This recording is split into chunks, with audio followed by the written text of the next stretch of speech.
நண்பா, கோபம் என்பது எதிரில் நிற்கும் மனிதனை மட்டும் பாதிப்பதில்லை, அது உங்களையே பெரிதாக பாதிக்கிறது.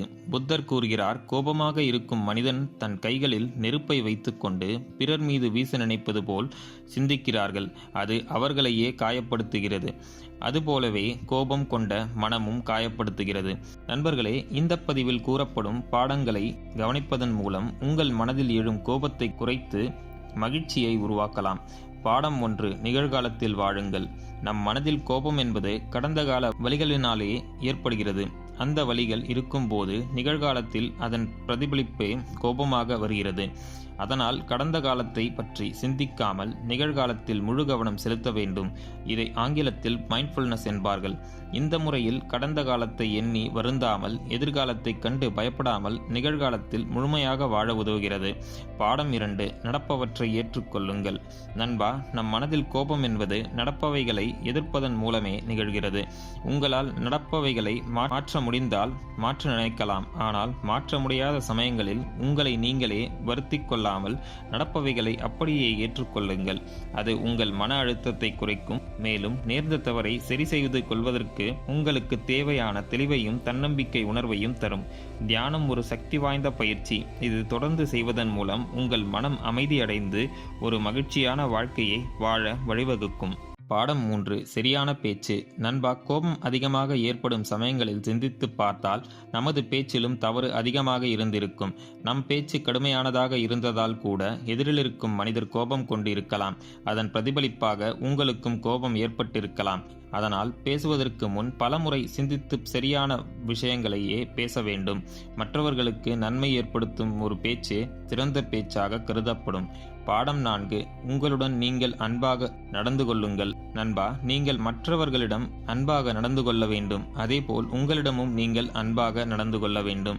அது வாழ்க்கையில் இருக்கும் சவால்களை சந்திக்க தேவையான உறுதியும் மனவலிமையும் உங்களுக்கு தரும்.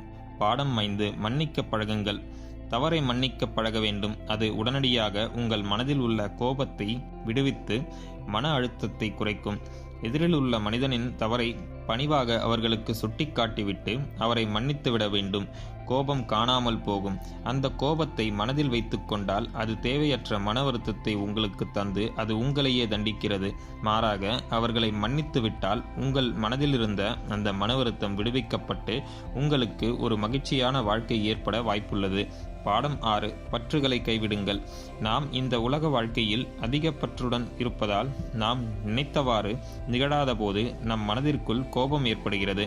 அதுவே பற்றுகளை குறைத்து கொண்டால் நடப்பவைகளை அப்படியே ஏற்றுக்கொண்டு மகிழ்ச்சியாக வாழ வாய்ப்பு உள்ளது. இந்த பற்றுகளை துறப்பது என்பது உடனே சாத்தியமான ஒன்று அல்ல. கொஞ்சம் கொஞ்சமாக பற்றுகளை நாம் துறக்கும்போது நமது வாழ்க்கையில் அது ஒரு பெரிய மாற்றத்தை ஏற்படுத்தும். பாடம் 7. உங்களால் முடிந்த இலக்கை தேர்ந்தெடுங்கள். நண்பா, உங்களால் முடியாத ஒரு இலக்கை தேர்ந்தெடுத்து அதில் தோல்வியடையும் போது உங்கள் மனதில் கோபம் எழுகிறது. உங்கள் சக்தியை வைத்துக்கொண்டு உங்களால் செய்ய முடிந்த இலக்கை தேர்ந்தெடுக்கும் போது அதை நிறைவேற்றுவது எளிதாக அமைகிறது. அதன் மூலம் உங்களுக்குள் மகிழ்ச்சி ஏற்படுகிறது. தேவையற்ற கோபங்களும் வருத்தங்களும் தவிர்க்கப்படுகிறது.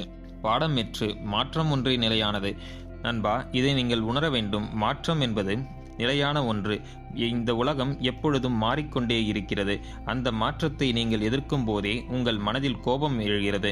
மாற்றத்தை அப்படியே ஏற்றுக்கொண்டு அதை வாழப் பழக வேண்டும். அந்த வாழ்க்கை என்பது மாற்றங்கள் நிறைந்ததாக இருந்தாலும் உங்கள் மனது நிலையானதாக, அமைதியாக அதை கையாண்டு மகிழ்ச்சியாக வாழ வழிவகுக்கும். பாடம் 9. எதுவும் நிலையானவை அல்ல.